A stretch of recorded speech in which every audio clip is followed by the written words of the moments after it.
Olá, queridos, a graça e a paz do Senhor Jesus Cristo. Eu estou aqui juntamente com vocês para mais uma vez fazermos uma pequena meditação com base na palavra do Senhor. Efésios capítulo 5, do verso 15 ao 16, é o texto básico para nossa reflexão. A palavra do Senhor nos diz da seguinte forma: portanto, vede prudentemente como andais, não como necios, e sim como sábios, remindo o tempo, porque os dias são maus. Em Alice no País das Maravilhas, o personagem, o coelho, que é um dos principais daquela obra, sempre demonstra estar atrasado, sempre demonstra estar na correria. O que é curioso é que não aparece na obra nenhum momento em que ele transpareça para nós qual é o motivo, qual é a razão do coelho estar sempre atrasado, o que de fato nos faz pensar numa falta de objetividade, uma falta de busca de propósito. Nós fazemos parte de uma geração que parece sempre estar atrasada. Parece que as 24 horas que nós temos durante o dia é insuficiente para resolvermos as demandas do nosso dia a dia. E nesse caso é fácil concluir de que o tempo, em vez de ser o nosso aliado, ele acaba se tornando o nosso vilão e explorando de nós muita energia, muita força, muita capacidade, porque ele nos faz sempre funcionarmos na potência máxima ou na velocidade máxima. Parece que as gerações anteriores, elas viviam melhor do que nós, elas andavam e funcionavam melhor do que a geração atual.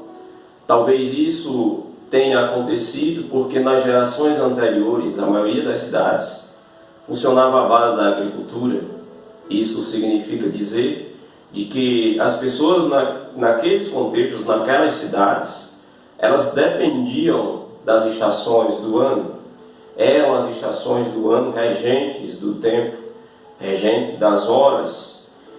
Tinha um momento certo para plantar, consequentemente, tinha um momento certo para colher, e dessa forma não havia necessidade de se apressar, uma vez que não era possível adiantar ou atrasar o funcionamento natural das estações, já que esse funcionamento era regido pelo próprio Deus. Mas o fato é que, com o passar do tempo, o homem foi encontrando uma maneira de agilizar o tempo da plantação, o tempo da colheita, e aí vieram os mecanismos de irrigação, vieram também os mecanismos que proporcionaram a possibilidade de criarem sementes que chegam mais rápido, que não exigem tanto tempo como anteriormente. Vieram também os mecanismos de adubação, que consequentemente proporcionam à terra uma maior capacidade de recuperação e consequentemente aumenta a produção. Mas isso contraria certamente o que está em Êxodo capítulo 23, a partir do verso 10. Deus estabeleceu ali para os hebreus um tempo para a terra descansar. E de acordo com as ordenanças de Deus, a terra deveria ser explorada durante 6 anos, mas no 7º ela deveria descansar. E esse 7º ano era exatamente o tempo que ela teria para recuperar a sua capacidade de produção. O fato é que não só isso mudou, mas também os meios de transportes que nós utilizamos hoje certamente são mais rápidos do que nas gerações anteriores, e a cada dia que passa surge um meio de transporte mais potente, mais rápido do que o outro. A comunicação também é um outro fator que certamente evidencia para nós uma mudança de velocidade, uma mudança de funcionamento em sua operacionalização. Isso certamente traz para nós alguns prejuízos, o que de fato deveria proporcionar conforto, gerou para nós que fazemos parte dessa sociedade um desconforto. Porque conforme nós falamos anteriormente, a sensação que temos é que estamos correndo atrás do tempo. Isso nos faz funcionarmos na velocidade, na potência máxima.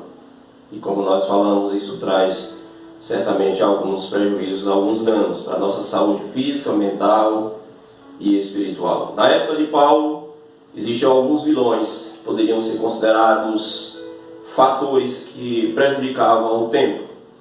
De acordo com os versos anteriores aos versículos que nós lemos, Paulo pauta ali algumas questões, alguns aspectos, como cobiça, como impurezas, como conversações torpes, como palavras vãs, que certamente eram responsáveis para serem apontadas como vilãs ou como vilões do templo. Eram questões que certamente prejudicavam o templo, e é nesse contexto que Paulo diz que o templo precisa ser remido, que os cristãos daquele contexto precisavam agir como sábios e não como nécios. No Novo Testamento existem basicamente dois termos gregos para traduzir para nós a ideia de tempo: Cronos e Kairos. Convencionou-se com o tempo a ideia de que Cronos é o tempo do homem, criado para o homem, e que Kairos é o tempo de Deus, é o tempo da eternidade, é o tempo que não passa, é o tempo perfeito.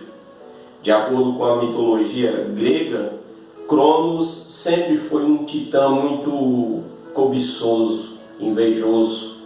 Tanto é que ele destronou o próprio pai Urano para reinar em seu lugar.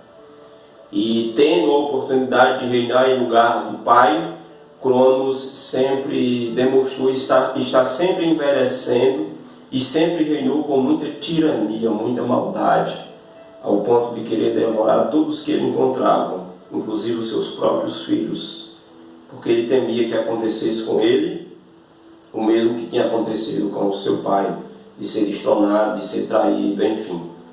Em oposição a isso, Zeus, que era o maioral dos deuses gregos, lutou contra Cronos, venceu a batalha e colocou para reinar em seu lugar Kairos. Kairos, diferentemente de Cronos, era um rei, um deus perfeito.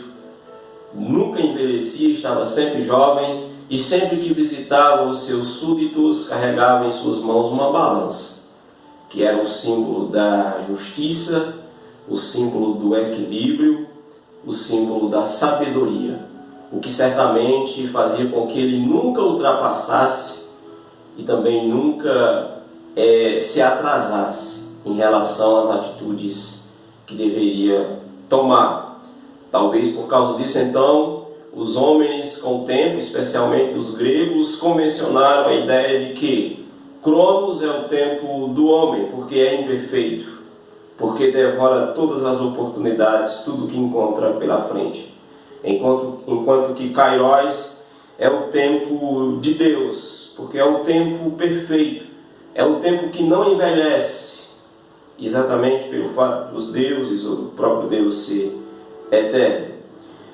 Diante disso, então, nós podemos imaginar que haveria uma pequena possibilidade de, quando Paulo escreveu essas palavras, ele pudesse ter em mente essa distinção que havia entre Cronos e Kairos. Tanto é que a palavra que ele utiliza aqui no texto que nós lemos, quando ele diz remindo o tempo, é a palavra Kairos, que de acordo com a mitologia grega é o tempo perfeito, é o tempo eterno, é o tempo que está sempre evidenciando justiça, equilíbrio, equidade.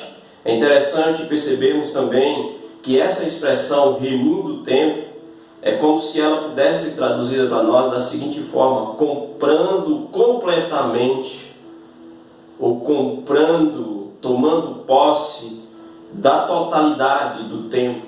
Então, o que Paulo está dizendo para os cristãos e, consequentemente, para nós, é o seguinte: tomem posse do tempo, comprem o tempo totalmente e use ele totalmente por uma razão, e a razão está no texto: porque os dias são maus. Tendo dito isto, eu queria refletir com você da seguinte forma: o que você tem feito com o tempo que Deus lhe deu, com o tempo que Deus lhe dá durante todos os dias? Benjamim de Israel dizia o seguinte: a vida é curta demais para ser pequena. Nós temos uma vida que vai durar no máximo 75, 80, quando muito chega a 90 anos. E o que nós temos feito com os nossos dias? O que nós vamos fazer com os nossos dias aqui na terra? Que possamos, com sabedoria e com prudência, e como sábios, remir o tempo que o nosso Deus tem nos dado. E dessa forma entendermos que isso é o imperativo de Deus, porque os dias são maus. Que Ele te abençoe, que o nosso Deus te capacite, em nome de Jesus.